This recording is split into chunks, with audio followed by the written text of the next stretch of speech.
Okay, Assalamualaikum warahmatullahi wabarakatuh. Welcome back to English class. Okay, in this meeting, you are going to learn about label.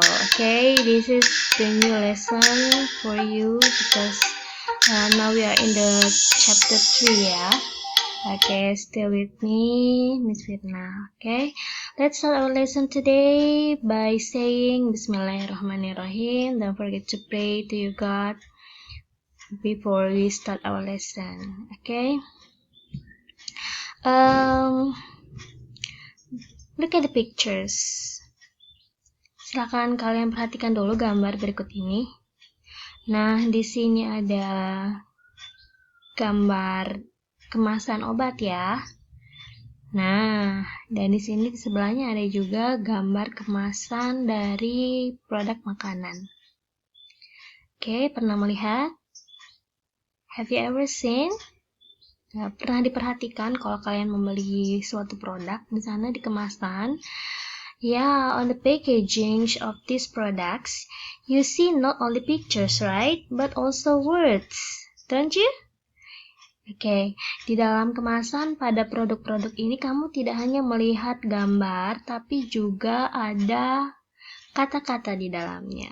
Benar kan? Nah, why do we need to read the information on the packaging? Kira-kira kenapa ya kita perlu membaca informasi yang ada di kemasan? Kira-kira what is the information for? Untuk apa sih informasinya? Nah, yes, if we can read the information about the products, jika kamu bisa membaca informasi di produk dengan baik, maka the first we can choose healthy and safe product, right?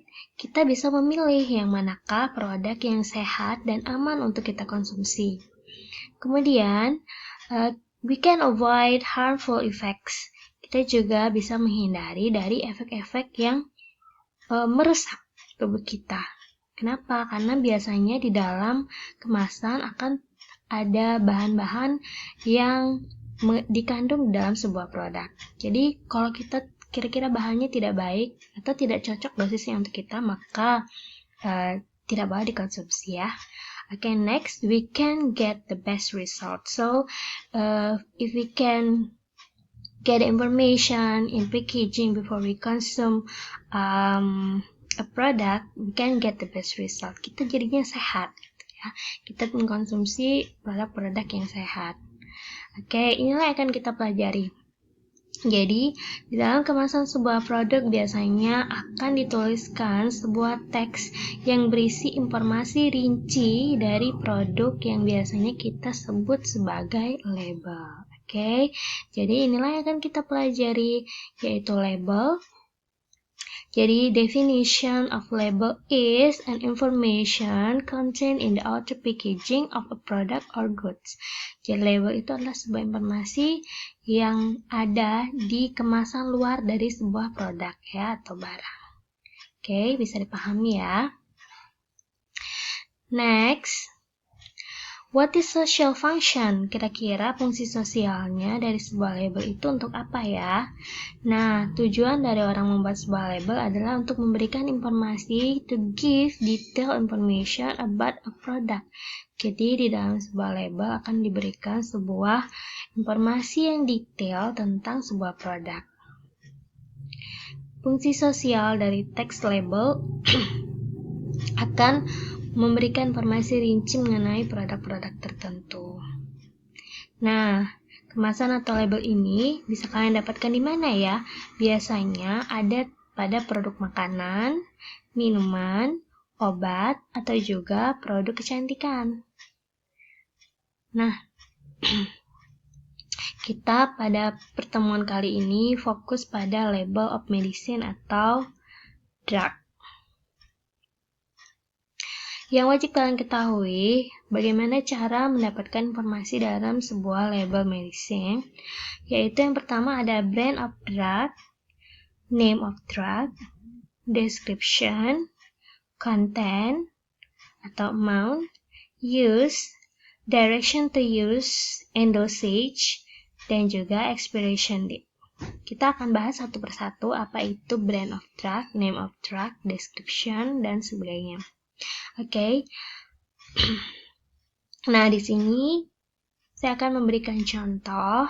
Ada sebuah label yaitu Pinex ya, bisa dilihat.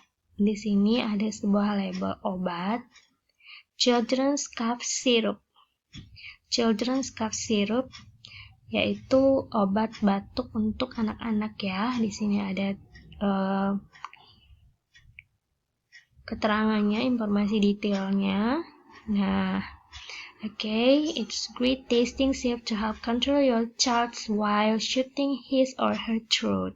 It relieves dry cough. Use medicine according to physician's instruction. Keep it in moderate temperature and keep away from children. Kita akan bahas mengenai apa saja informasi yang ada di dalam label. Yang pertama yaitu brand of drug. Merek obatnya ya, ingat itu adalah merek. Apakah tersedia available? Jika tersedia, kalian bisa di sini isi kolomnya dengan tulisan dengan kata yes. Yang manakah brandnya? Brandnya adalah Pinex. Yang kedua, ada name of drug, jenis obatnya. Jenis obat itu apakah dia obat sakit kepala, apakah obat batuk, apa obat flu. Nah, jika tersedia di sini keterangannya, maka kalian isi dengan kata yes. Kemudian yang mana dia yang merupakan jenis obat, yaitu Children's Cough Syrup adalah sirup obat batuk anak. Yang ketiga, description atau deskripsi. Biasanya dalam kemasan, description itu adalah yang bercetak tebal ya. Nah, di sini yang bercetak tebalnya dalam kemasan akan terlihat nanti. Yang bercetak tebalnya adalah mixture of formula 440 presented by Pinex. Ini dia ya.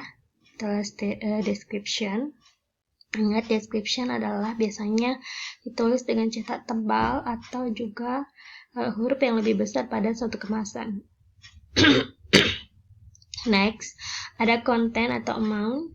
Konten ini adalah di dalam satu kemasan, isinya atau berat bersihnya ada berapa. Kalau dia tablet, berarti isi dalam satu package itu ada berapa.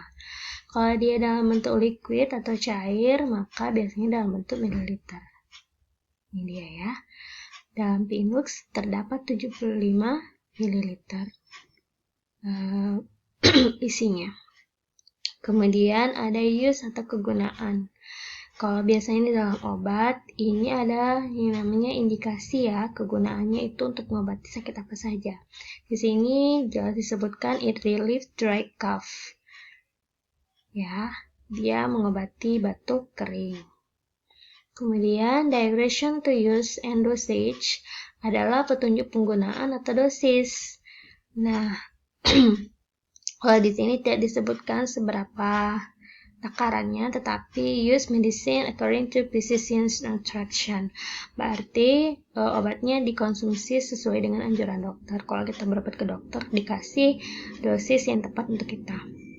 Kemudian direction to store. Store ini adalah penyimpanan. Jadi petunjuk penyimpanan di sini ada keep it in moderate temperature. Katanya simpanlah di temperatur sedang dan keep away from any children. Jauhkan dari anak-anak. Berikutnya adalah expiration date, yaitu tanggal kadaluarsa. Di sini ada EXP date, itu adalah expired date-nya. Ada tanggalnya 20 bulan 6 2021. Kalau kita buat dalam bahasa Inggris, the 20th of June 2020. Oke ya, sampai di sini semoga bisa dipahami. Nah, di sini silahkan kalian coba exercise 1, yaitu mengisi table berdasarkan label.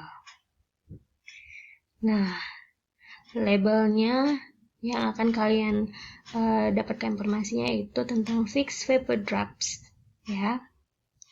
Ini adalah nama obatnya. Silakan kalian isi tabelnya dengan label obat yang saya kasih. Oke. Selamat berlatih. Oke, Jika punya pertanyaan, if you have any questions, please ask me ya. Silahkan ditanya kepada gurunya. Okay, I think that's all our lesson today. Tetap semangat belajarnya. Okay, thank you for your attention. See you. Bye. Assalamualaikum warahmatullahi wabarakatuh.